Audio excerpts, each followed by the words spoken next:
Ganga Shilpi, department of home science Ganga Devi Mahila Mahavidyalaya Patna. आज part 3 honours का class लेने जा रही हूँ। आज जो मैंने विषय सेलेक्ट किया है वो नेचुरल सेल्यूलोसिक फाइबर्स हैं, प्राकृतिक रेशे, वस्त्रोपयोगी रेशे हैं, और इसमें हमने कपास को लिया है। करीब करीब सभी पेड़ पौधों से रेशे पाए जाते हैं, परंतु इनमें से कुछ ऐसे महत्वपूर्ण स्रोत हैं जिससे वस्त्र उपयोगी रेशे तैयार होते हैं, कॉर्ड फैब्रिक्स तैयार होते हैं। ये पौधे अधिकतर प्राकृतिक सेल्यूलोसिक अथवा वानस्पतिक रेशे, वेजिटेबल फाइबर्स कहलाते हैं। ये प्राकृतिक रेशे इसलिए कहलाते हैं क्योंकि ये प्रकृति प्रदत्त रेशे हैं और इनकी संरचना मानव निर्मित रेशों से अलग होती है। प्राकृतिक रेशों के कुछ उदाहरण हैं कपास, लिनन, जूट, रेमी, हेम आदि। ये प्रकृति के वनस्पतियों से प्राप्त होने वाले रेशे हैं। अब हम लोग कपास के बारे में जानना चाहेंगे, और कपास का पहले हम चाहते हैं इतिहास बतलाना। यदि सूती या कपास की इतिहास की जानकारी हासिल करें तो इसका उद्भव कब और कहां हुआ था इसकी जानकारी नहीं है, परंतु आर्कियोलॉजिकल सोसाइटी ऑफ इंडिया ने, आर्कियोलॉजिस्ट ने पुरातत्व विज्ञान के अनुसार इजिप्ट में करीब 12,000 बीसी में इसे उगाए जाने की पुष्टि की जाती है। लेकिन ऐसा माना जाता है कि भारत में 3000 बीसी में कॉटन उगाया जाता है, और ऐसी भी मान्यता है कि 2000 बीसी से इसका उपयोग भी भारत में किया जा रहा है। अरेबिक शब्द क्वाटोन या कुटुन से कॉटन शब्द का उद्भव हुआ है, जिसका अर्थ होता है कॉन्कर्ड लैंड में पाया जाने वाला रेशा। मसलिन भी अरेबिक भाषा से ली गई शब्द है, जिसे मोसेल में सूती वस्त्रों को पहली बार बुना गया था। पुराने लेखक एंशिएंट राइटर्स का कहना है कि कपास के वस्त्र ऐसे वस्त्र होते हैं जिसे जमीन पर बिछा दिया जाए, और जब उस पर ओस की बूंदें पड़ती हैं तो वो दिखलाई नहीं पड़ता है, सिर्फ इतना दिखता है कि ओस की बूंदों से वह वस्त्र संतृप्त है। अमेरिकन्स का मानना है कि 2000 वर्ष में इसका जन्म उटाह, टेक्सास और एरिजोना में हुआ था। कपास वस्त्र के कुछ टुकड़े सूखे गुफा में तथा शमशान स्थान पर पाए गए थे, जिसका उपयोग अमेरिकन इंडियंस ने साउथ वेस्ट में कई शताब्दी पूर्व किया था या करते थे। इसलिए एंथ्रोपोलॉजिस्ट ने यह निष्कर्ष निकाला कि भारतीय सभ्यता में इसका उपयोग बहुत ही प्राचीन है।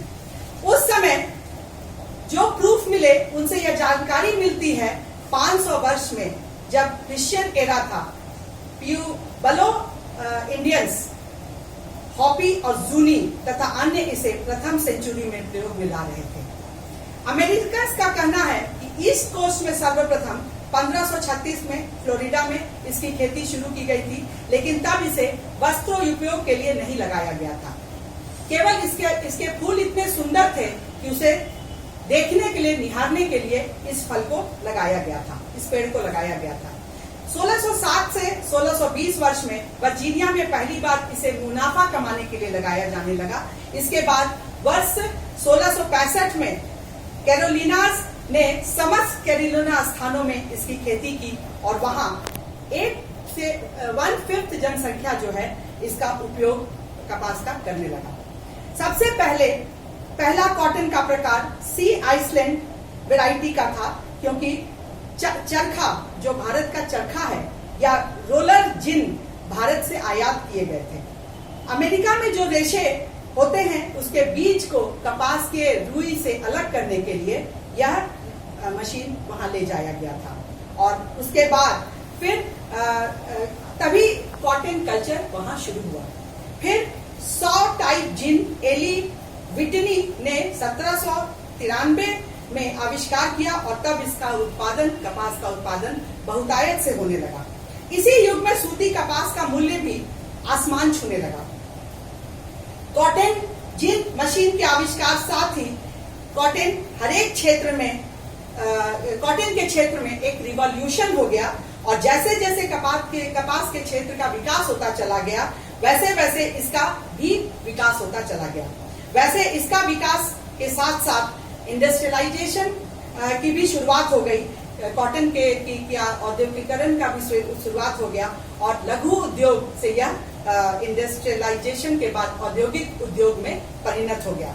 और इसके साथ ही वहां जो दास्ता की प्रथा खत्म हो रही थी वह पुनः उसको ऊर्जा मिल गई, और क्योंकि काम मशीनों के द्वारा होने लगा और मजदूर बिना काम के हो गए। इसके बाद यह लो कॉस्ट इसमें बनाने की कोशिश की जाने लगी, लेकिन दास्ता प्रथा इतना बढ़ गया था कि अमेरिका में सिविल वॉर हो गया। अमेरिकन सिविल वॉर के बाद जमीन की स्थिति अच्छी नहीं थी, मिट्टी की स्थिति अच्छी नहीं थी, तो सबसे ज्यादा जो आघात पहुंचा वो कॉटन की खेती को हुआ। और उसके बाद वहां से लोग मूल्यहीन जमीन को छोड़कर कहीं और जाना शुरू कर दिए। उसके बाद पुनः सैमुअल स्लेटर एक लंदन के इंग्लैंड के वस्त्र उद्योगपति थे और उन्होंने अमेरिका में पुनः इसका स्पिनिंग मिल शुरू किया।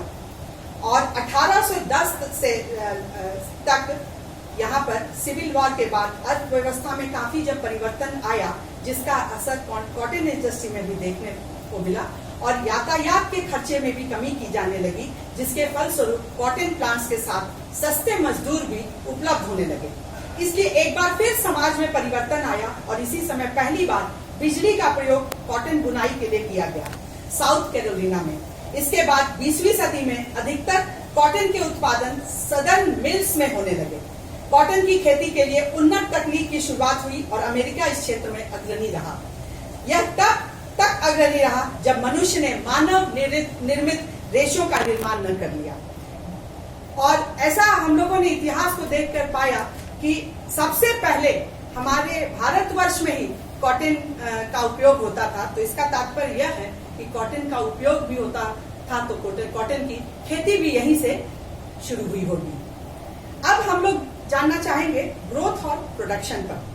कॉटन प्लांट मालवेसी फैमिली का होता है।